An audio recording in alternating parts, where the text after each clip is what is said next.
Halo semuanya, nama saya Jovira Ratmuni dari kelas Sistem Informasi 23B dengan nomor NPM 2331173. Di sini saya akan menjelaskan tentang mengelola dalam lingkungan bisnis global. Mengelola lingkungan bisnis global.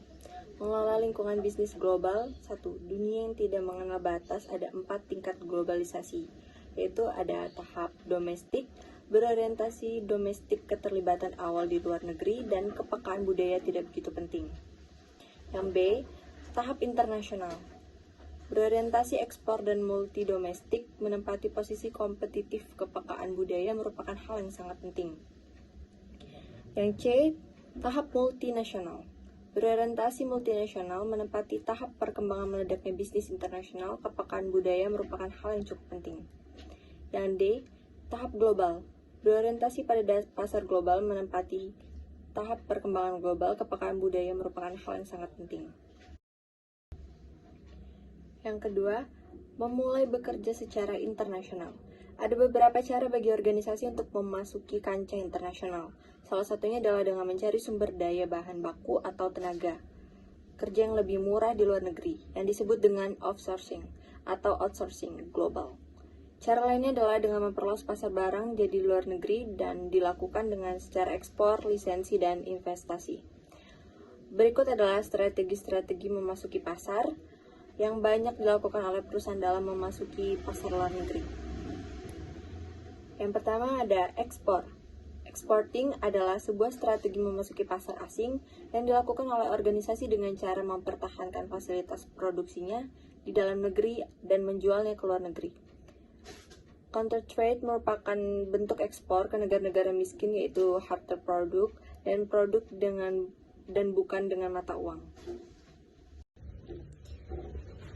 Yang ketiga adalah lingkungan bisnis internasional. Manajemen internasional atau biasa disebut dengan international management adalah manajemen operasi bisnis yang dilakukan lebih dari satu negara. Tugas-tugas mendasar manajemen bisnis termaksud pendanaan, produksi, serta distribusi barang dan jasa. Tidak banyak berubah ketika suatu perusahaan melakukan transaksi bisnis di tingkat internasional. Ada beberapa faktor penting yang harus diperhatikan dalam memahami lingkungan internasional. Yang pertama ada ekonomi, seperti pembangunan ekonomi dan pendapatan per kapita dan lain-lain. Yang B ada sosial budaya, seperti nilai-nilai sosial, kepercayaan, dan bahasa. Yang C ada hukum, seperti risiko politik, tarif, pajak, dan lain-lain. Yang keempat ada lingkungan ekonomi. Lingkungan ekonomi adalah kondisi ekonomi di negara tempat organisasi internasional beroperasi. Lingkungan ini terdiri atas beberapa faktor, yaitu pembangunan ekonomi, pasar sumber daya dan produk, serta nilai tukar yang akan dibahas. Juga ada inflasi, tingkat suku bunga, dan pertumbuhan ekonomi. A. Perkembangan ekonomi. Perkembangan ekonomi di berbagai negara dapat dikategorikan menjadi negara maju dan negara berkembang. Kriteria ini didasarkan pada pendapat per kapita dan dihasilkan dari produksi barang dan jasa suatu negara bagi dengan jumlah penduduk. Negara-negara maju memiliki indeks daya saing yang lebih tinggi. Salah satu faktor penting dalam mengukur daya saing adalah infrastruktur negara yang menentukan aktivitas ekonomi. B. Pasar sumber daya dan produk. Ketika menjalankan bisnis di negara lain, para manajer harus mengevaluasi tuntutan pasar akan produk mereka. Jika tuntutannya tinggi, mereka dapat memutuskan untuk mengekspor produk mereka ke negara tersebut. Yang kelima ada lingkungan politik hukum. Yang pertama, risiko politik atau political risk adalah risiko kehilangan aset, daya untung, atau kontrol manajemen karena peraturan atau tindakan politik dari pemerintah tuan rumah. Risiko politik mencakup pengambilan alih aset yang dilakukan oleh pemerintah serta ketidakkerasan yang diarahkan kepada aset atau pegawai perusahaan. Yang kedua ada ketidakstabilan politik atau political instability adalah mencakup kerusuhan, revolusi, kekacauan sipil, dan peralihan kekuasaan yang sering terjadi. Yang keenam ada lingkungan sosial budaya. Nilai-nilai sosial.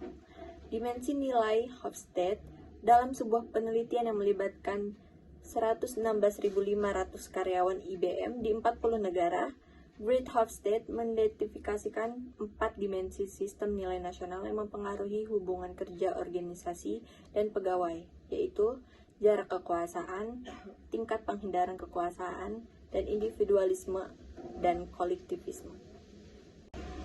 Perbedaan komunikasi. Kebudayaan berkonteks tinggi masyarakat peka terhadap situasi di sekeliling pertukaran sosial. Mereka berkomunikasi terutama untuk membangun hubungan sosial. Makna lebih diperoleh dari konteks, yaitu setting, status, dan perilaku nonverbal. Daripada kata-kata eksplisit, hubungan dan kepercayaan lebih penting daripada bisnis, serta kesejahteraan dan harmoni kelompok yang sangat diutamakan. Yang C ada karakteristik budaya lainnya. Yang pertama ada bahasa beragam. Yang kedua ada agama yang mencangkup objek-objek sakral, falsafah hidup, tabu, dan ritual.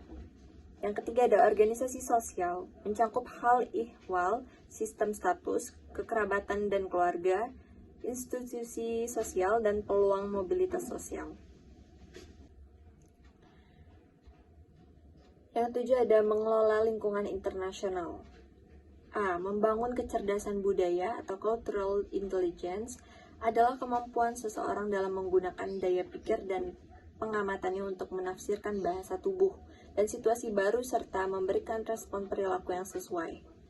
Meliputi aspek kognitif, aspek emosional, dan aspek fisik. Yang B. Melakukan pengelolaan lintas budaya. Di samping mengembangkan kecerdasan budaya, para manajer dapat mempersiapkan diri untuk bekerja di kancah internasional dengan memahami nilai-nilai sosial Hofstede dan Globe yang dianut di negara mereka tempat bekerja. Berikut adalah gaya manajemen yang harus dimiliki manajer yang bekerja secara global. Yang pertama ada memimpin, yang kedua memutuskan, dan yang ketiga ada memotivasi.